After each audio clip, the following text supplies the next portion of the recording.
La Argentina padece de una decadencia que viene arrastrada por más de 70 años, en el cual se acumulan causas y consecuencias que no le han encontrado solución, por lo que genera crisis recurrentes.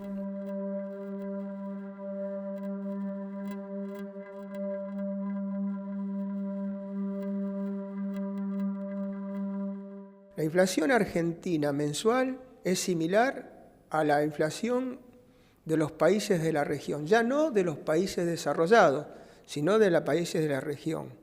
Lo que significa para un país de la región casi un 3% de inflación anual, la Argentina lo tiene a nivel mensual.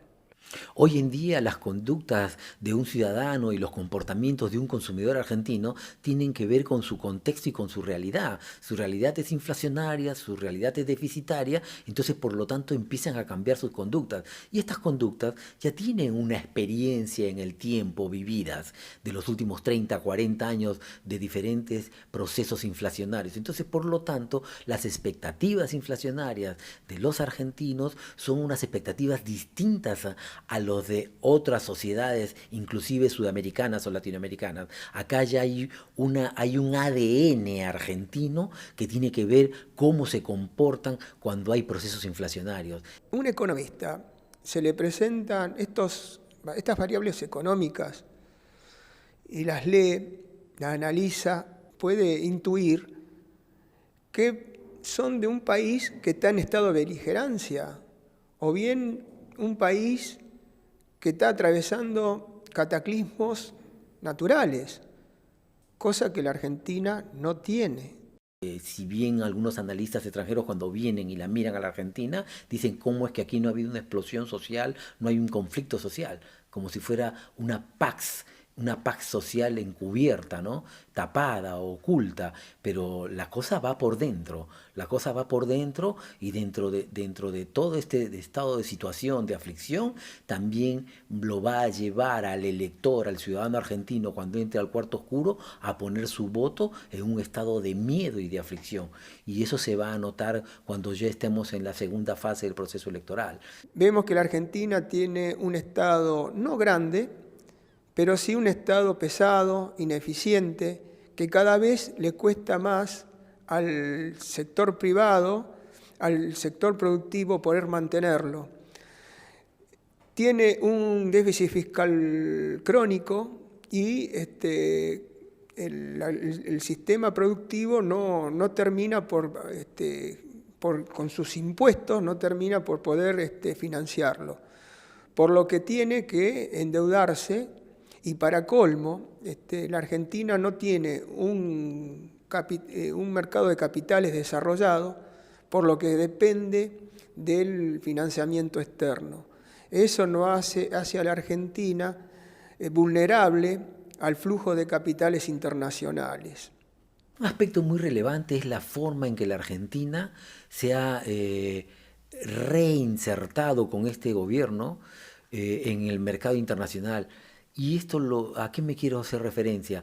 Como la Argentina no tiene un mercado de capitales, ha tenido que salir a buscar a los fondos de inversión y en particular a los fondos de inversión americanos para que vengan en auxilio de la economía financiera argentina.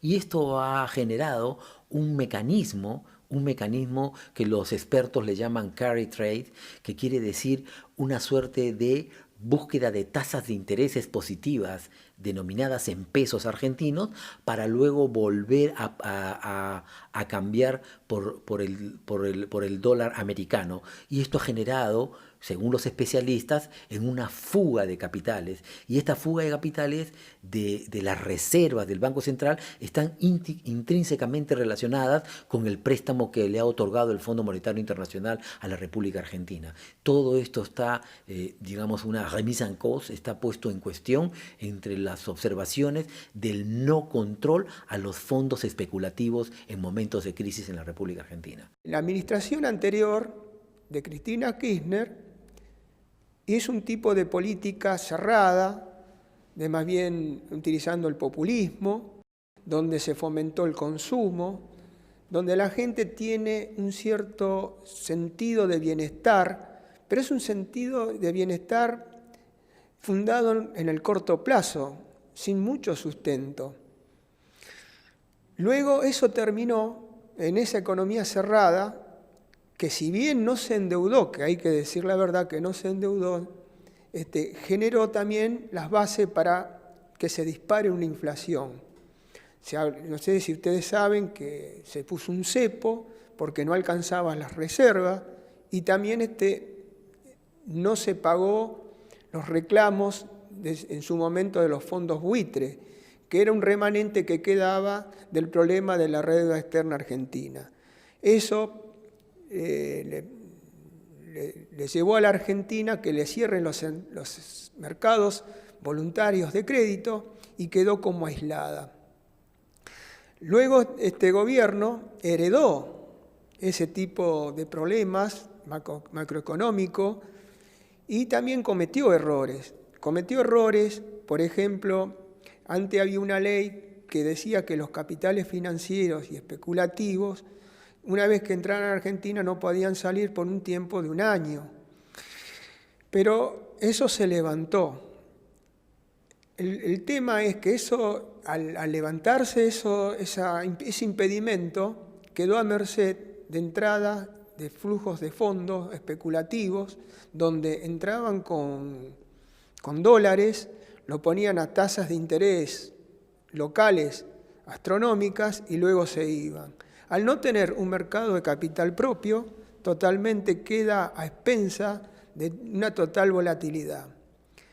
El tema es que el desarreglo de las variables macroeconómicas pegan de lleno a la microeconomía, pega de lleno a la producción, pega de lleno a la gente en definitiva. Porque todos esos fondos financieros, si bien tratan de corregir los déficits macroeconómicos, no dejan nada para la producción. De cada $100 que entraron a la Argentina de forma de préstamos, más del 90% fue al sector financiero, entró y se fue con sus respectivos intereses. Solamente menos de $10 fueron a la producción. La pobreza ha pasado del 30 al 32 al 35% en los análisis y las evaluaciones de los últimos meses. Esta situación se ve reflejada en el cierre de las pequeñas y medianas empresas que no pueden mantener sus sistemas productivos, que no pueden costearse sus insumos, sus materias primas, dada la alta tasa de interés que tienen que pagar en el sistema bancario y financiero. Hoy en día hay una fuerte aflicción de los trabajadores de estas empresas y hasta de los empresarios que tienen que tomar sus decisiones y cerrar o continuar resistiendo. Hay un índice de despidos en estas empresas y todo lo demás, y por lo tanto esa aflicción y ese temor tiene que ver con la pérdida del empleo y este desempleo que se está generando también forma parte de este cóctel, de este paquete de medidas que se han estado desarrollando en los últimos años para poder ajustar y volver a un equilibrio de la economía argentina. En una palabra, hacer política que afecte, si bien los cambios siempre afectan, que no dañen al tejido social o que por lo menos le produzcan menos dolor al tejido social. Aquí se miró la parte macroeconómica, la política, se trató de corregir la política de tipo de cambio, se trató de corregir la política monetaria, la política de ingreso, pero se olvidaron de la economía real. Este es un tema muy crucial cuando hablo de la aflicción, cuando hablo de los ciudadanos argentinos y de sus conductas, porque siempre está el fantasma del default, el fantasma de llegar al precipicio económico, que es el no retorno de caer otra vez en el default y en la cesación de pagos. Esto está dentro de ese ADN que expliqué en su momento. Hoy en día estas conductas y este temor está metiéndose también dentro del proceso electoral, que se va a ir recrudeciendo a medida de que llegue la fecha de las elecciones y del día del sufragio. En ese día del sufragio van a tener que elegir entre los dos modelos que están planteados hoy en su polarización.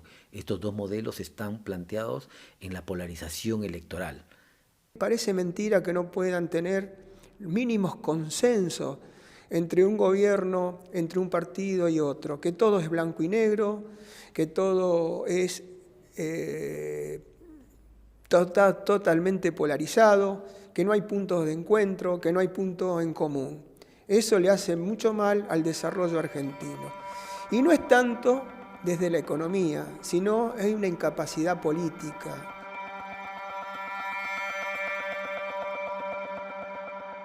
Lo que la Argentina necesita es política de Estado, política de largo plazo, y para ello tiene que haber un consenso político, buscar los puntos intermedios, los puntos donde los partidos estén de acuerdo y a partir de ahí hacer negociaciones con un plan de país de acá a 15 años, con metas a cumplir. Mientras no hagamos eso, estamos siempre sujetos a la coyuntura, al parche, y realmente no tenemos futuro.